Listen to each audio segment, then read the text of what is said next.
जय श्री कृष्णा दोस्तों। हमारे शास्त्रों में 4 प्रकार के पुरुषार्थ का वर्णन किया गया है, जिसे हम पुरुषार्थ चतुष्टय के नाम से भी जानते हैं। वे पुरुषार्थ चतुष्टय कौन कौन से हैं? तो पहला है धर्म, अर्थ, काम और मोक्ष। ये जो 4 तरह के पुरुषार्थ बताए गए हैं, इनमें से जो काम है वो व्यक्ति में बहुत अधिक प्रबल होता है, तो इसको परमात्मा के द्वारा ही प्रदत्त एक शक्तिशाली ऊर्जा मानते हैं ऋषि अष्टावक्र जी। तो इस वीडियो में हम लोग यही जानेंगे कि क्या काम वासना जो मनुष्य के मन में उत्पन्न होती है वो कहाँ तक सही है और कहाँ तक गलत है। तो इसको हम लोग आज की इस वीडियो में जानेंगे। तो चलिए प्रारंभ करते हैं और देखते हैं कि अष्टावक्र जी इसके विषय में क्या कहते हैं। ऋषि अष्टावक्र जी कहते हैं, आस्थितः परमाद्वैतम मोक्षार्थेऽपि व्यवस्थितः आश्चर्यम कामवशगो विकलः केलि शिक्षया। अर्थात वे कहते हैं कि परम अद्वैत में स्थित हुआ और मोक्ष के लिए भी उद्यत हुआ पुरुष काम के वश होकर क्रीड़ा के अभ्यास से व्याकुल होता है। यह तो महान आश्चर्य है। कहने का भाव यह है कि ऋषि अष्टावक्र जी यहाँ पर यह कहना चाह रहे हैं कि परम अद्वैत में स्थित हुआ और मोक्ष के लिए भी उद्यत हुआ। यानी परम अद्वैत का भाव यह है कि उस परम तत्व को जान लेने के बाद भी और मोक्ष के लिए जो तैयार हो गया है व्यक्ति, जिसके मन में मोक्ष के प्रति जो इच्छा है वो जागृत हो गई है, तो ऐसा पुरुष यदि काम के वशीभूत होकर के क्रीड़ा के अभ्यास से व्याकुल होता है तो यह महान आश्चर्य है। आत्मज्ञान के बिना मुक्ति नहीं होगी। आत्मज्ञान से सृष्टि एवं आत्मा का भेद मिट जाता है। जब व्यक्ति को आत्मज्ञान होता है तो इस सृष्टि में और आत्मा में जो भेद करता है वो अपने अहंकार के कारण मनुष्य एक अपना अलग ही अस्तित्व समझ लेता है और वो ये जानता है कि सृष्टि से हमारा अस्तित्व अलग है। लेकिन जब एक आत्मज्ञानी व्यक्ति है, उसे सृष्टि और आत्मा में भेद नहीं दिखाई पड़ता है, वो सभी को एक ही दृष्टि से देखता है। तो यहाँ पर कहते हैं कि जो आत्मज्ञानी होता है उसे सृष्टि एवं आत्मा का जो भेद है उसके मन से मिट जाता है, किंतु यह मुक्ति की स्थिति नहीं है। इसे सविकल्प समाधि कहते हैं। समाधि भी 2 प्रकार की होती है, एक सविकल्प समाधि और दूसरी निर्विकल्प समाधि। सबसे पहले सविकल्प समाधि के बारे में जानेंगे। सविकल्प समाधि में जो सभी संस्कार हैं मन बुद्धि चित्त आदि बीज रूप में मानव मन में विद्यमान रहते हैं, किंतु इसके बाद ज्ञानी निर्विकल्प समाधि में प्रवेश करता है तो वह बीज भी नष्ट हो जाता है। जो संस्कार मन बुद्धि चित्त आदि बीज रूप में विद्यमान थे सविकल्प समाधि में, वे निर्विकल्प समाधि में प्रवेश करते ही नष्ट हो जाते हैं। तो यहाँ पर निर्विकल्प का अर्थ होता है, निर का अर्थ होता है बिना और विकल्प का अर्थ होता है विकल्प या ऑप्शन। तो सविकल्प यानी स का अर्थ होता है सहित और विकल्प का अर्थ होता है विकल्प। तो विकल्प के सहित जो समाधि लगती है, यानी जो मन बुद्धि चित्त आदि के साथ समाधि लगती है, उसको सविकल्प समाधि कहते हैं। और निर्विकल्प समाधि में ये सब नष्ट हो जाते हैं, जिससे सृष्टि में पुनः आने की जो संभावना है वह मिट जाती है और यही मुक्तावस्था है। इसी को निर्वाण या मोक्ष कहा गया है। आप लोगों ने महात्मा बुद्ध के बारे में जाना होगा, तो उनको भी निर्वाण की प्राप्ति हुई थी।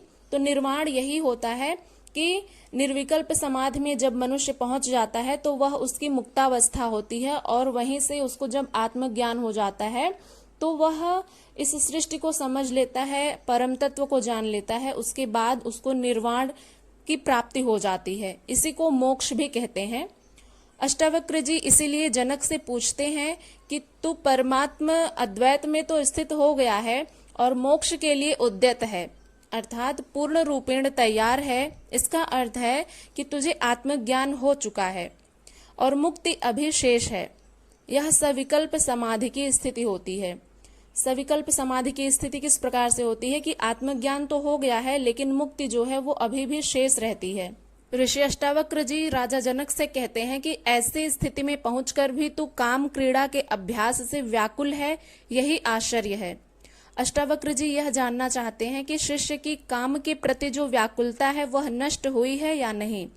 यदि काम क्रीड़ा की व्याकुलता शेष है तो इसका अर्थ है कि आत्मज्ञान अभी हुआ ही नहीं है, यह मात्र भ्रम है। तो यही बात जानना चाहते हैं वे, इसीलिए उनसे बहुत तरह के प्रश्न करते हैं।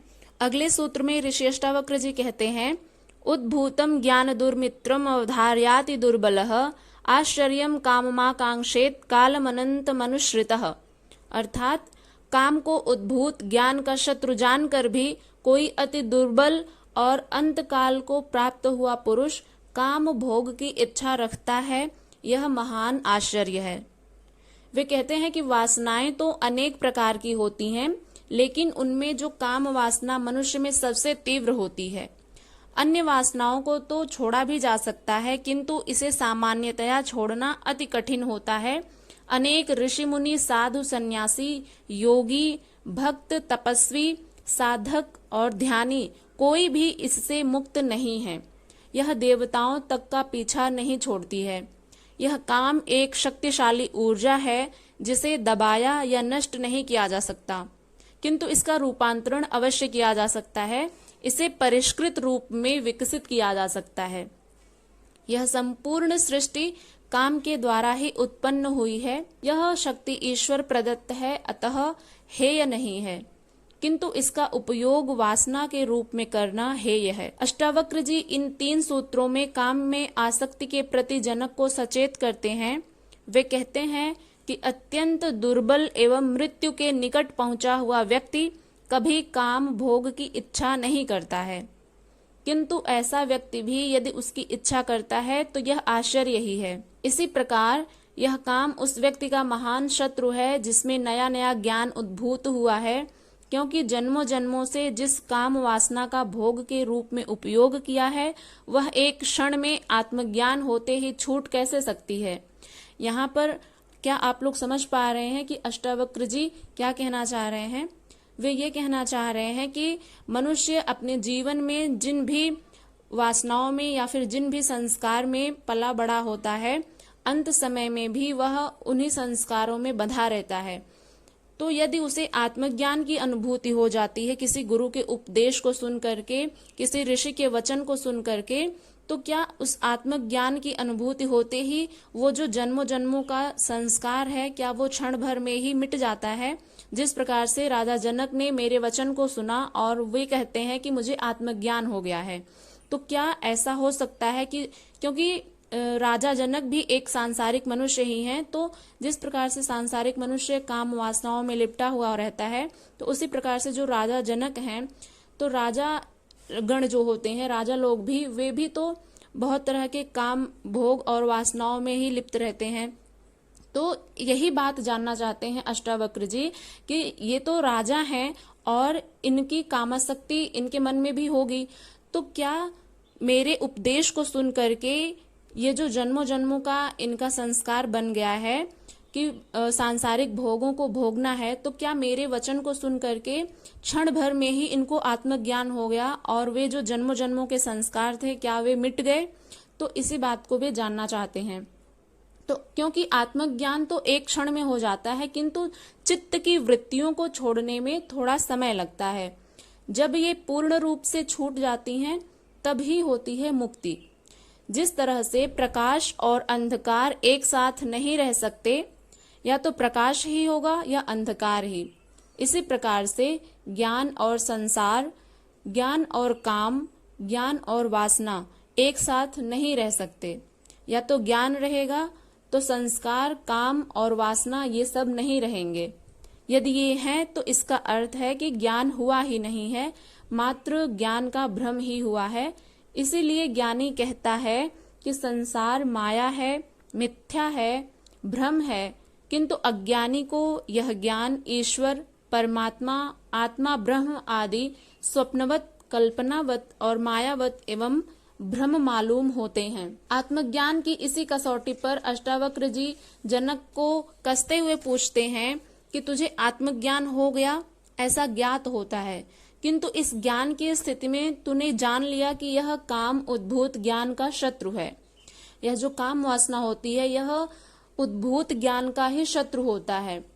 जब ज्ञान का उद्भव होता है मन में, तो काम वासनाएं मिट जाती हैं। इसीलिए काम को और ज्ञान को एक दूसरे का शत्रु बताया गया है, क्योंकि यदि मनुष्य के मन में ज्ञान आ जाएगा तो काम वासनाएं अपने आप ही मिट जाती हैं। ऋषि अष्टावक्र जी कहते हैं कि काम का प्रभाव तुझ पर जन्मों जन्मों से है और ज्ञान नया नया अभी हुआ है, इसलिए यह काम तुझे कभी भी अपनी ओर खींच सकता है। यह जानकर भी तू काम भोग की इच्छा करता है, यही आश्चर्य है। अष्टावक्र यहाँ जानना चाहते हैं कि यदि जनक काम भोग की इच्छा करते हैं तो उन्हें अभी ज्ञान की उपलब्धि नहीं हुई है, यह मात्र भ्रम है। यदि ऐसा अनुभव हो रहा है राजा जनक को कि कामासक्ति यदि उनके मन में अभी भी है, तो इसका अर्थ यह है कि उन्हें अभी पूर्ण ज्ञान नहीं मिला है, पूर्ण आत्मज्ञान की अनुभूति उन्हें अभी नहीं हुई है, केवल भ्रम हुआ है। तो इसी बात को जानने के लिए अष्टावक्र जी तरह तरह के प्रश्न करते हैं, उनको अपने प्रश्नों की कसौटी पर कसते हैं, और तब जाकर के, जिस प्रकार से हमने कल की वीडियो में जाना था कि एक अध्यापक जब अपने विद्यार्थियों को पढ़ाता है तो उनकी परीक्षाएं भी लेता है और उत्तीर्ण होने पर उन्हें प्रमाण पत्र भी प्रदान करता है, तो ठीक उसी प्रकार से एक जो गुरु होता है, सच्चा गुरु जो होता है, वो उपदेश देने के पश्चात अपने शिष्य की जांच भी करता है कि क्या वास्तव में उनके उपदेश उनके शिष्यों ने आत्मसात किया है या नहीं किया है।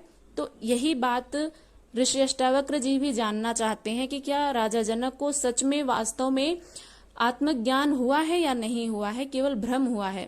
तो इसीलिए वे तरह तरह के प्रश्न करते हैं, और आगे हम जानेंगे कि जनक ने क्या उत्तर दिया। तो ये वीडियो यदि आपको पसंद आई हो तो इसको लाइक करिएगा, शेयर करिएगा, और चैनल पर यदि पहली बार विजिट कर रहे हैं तो सब्सक्राइब करके बेल आइकन को प्रेस कर लीजिएगा, ताकि आने वाली हर वीडियो की नोटिफिकेशन सबसे पहले आप तक पहुंचे।